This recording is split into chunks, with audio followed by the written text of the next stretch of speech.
Attention mga SSS members at SSS pensioners, importanteng petsa, January 31, ngayong Biyernes na yan.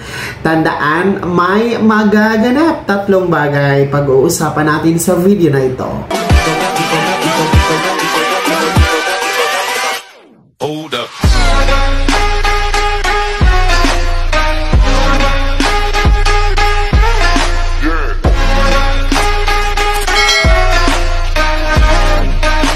Hello mga ka-vlogs! Welcome dito sa aking YouTube channel. Magandang araw po sa lahat ng mga manonood. Saan pa kayong dako sa mundo? Kumusta kayo mga ka-vlogs? Eto ha mga miyembro at pensyonado ng SSS. January 31 po ngayong Biyernes. Importanteng petsa iyan. Meron pong 3 magaganap. Mamaya-maya isa-isahin natin. Pero bago ang lahat, kung bago ka pa lang dito sa aking YouTube channel o di kaya hindi ka pa nakasubscribe, abay click nyo muna ang ating subscribe button na nasa baba. Huwag niyong kalimutan na pindutin ang notification bell, ilagay niyo po sa all para naman updated kayo sa lahat ng mga videos na aking i-upload. So ito na mga miyembro at pensyonado ng SSS. Tandaan talaga ngayong Biyernes na po, 3 araw na lang.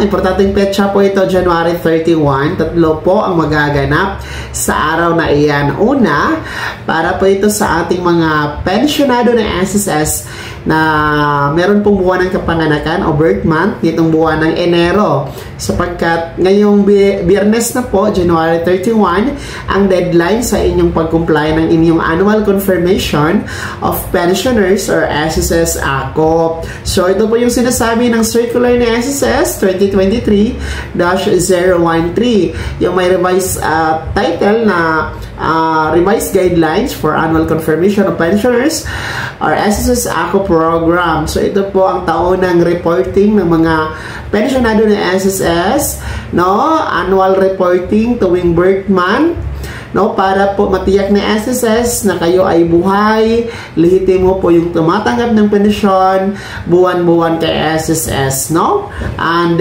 ito po ay para sa mga retirement pensioners, total disability pensioners, survivor pensioners, basta yung edad po nasa 80 pataas. So, 80 years old pataas, kayo po ang nire-record na mag-comply ng inyong SSS ACOP, ngayong buwan ng Enero, kung ito pong buwan na to ang yung birth month o nagdiriwang kayo ng birthday. So, from January 1 to 31 po yan.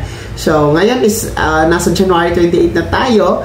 So, 3 araw na lang po ngayong Biyernes, January 31, deadline na po ng pag-comply ng inyong SSS ACOP. Para tuloy-tuloy ang pagtanggap ng buwan ng pensyon sa SSS, hindi ito mapuputol temporary dahil seryoso po sa SSS sa pagputol ng inyong pensyon kapag hindi nyo po kino-comply, kapag matigas po ang inyong ulo na hindi mag-comply sa inyong ACOP. So, pwede kayong pumunta sa pinakamalapit na SSS branch sa inyong lugar to comply your SSS ACOP, o di kaya po sa mga piling bangko na diniklara po ng SSS. Then pwede din po video conference para sa mga nasa abroad, pwede kayong mag-comply through video conference. Mag-email lamang po kayo kay SSS para ma-set po ang inyong schedule for your video conference ng ACOP compliance. Pangalawang mahalagang bagay, ngayong Biyernes, January 31, ay para po sa ating mga miyembro na nasa ibayang dagat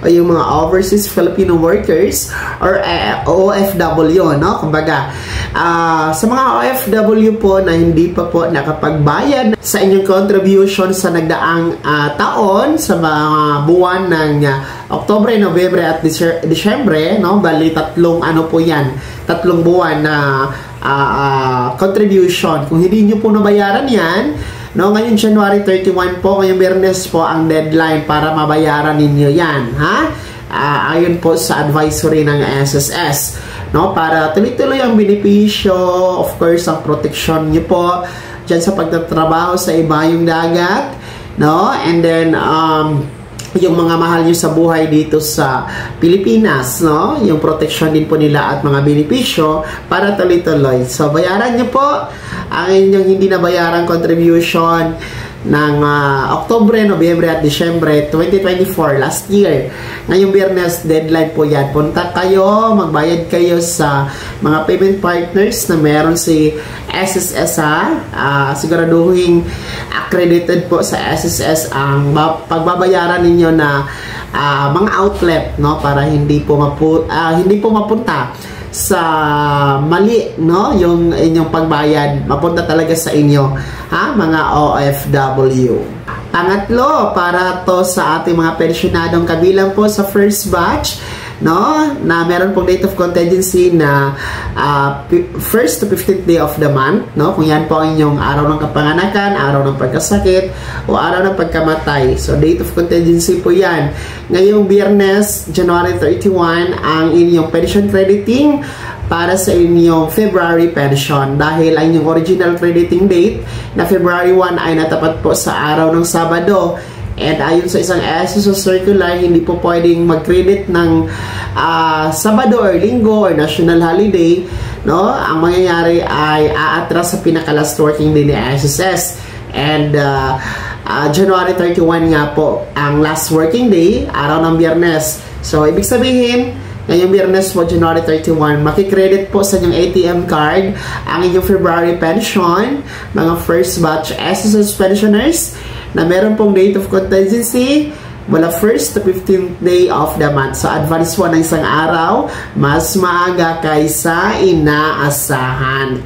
So, ayan po ang tatlong mahalagang mangyayari ngayong January 31, araw ng Biyernes, no? And importanteng petsa yan, January 31.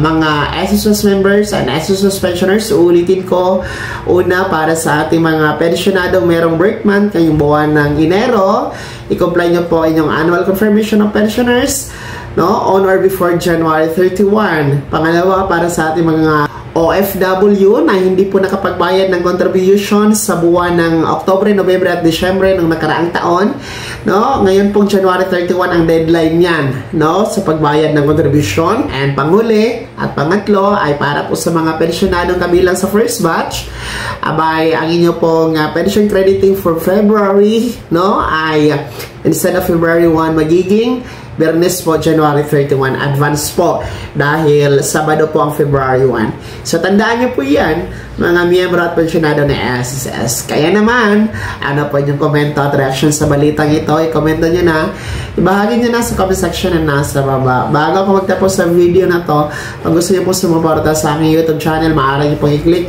ang super thanks button na nasa baba. Sa mga gusto maging miyembro, pwede po. I-click po ating join button. Maraming perks dyan, mga ka-vlogs.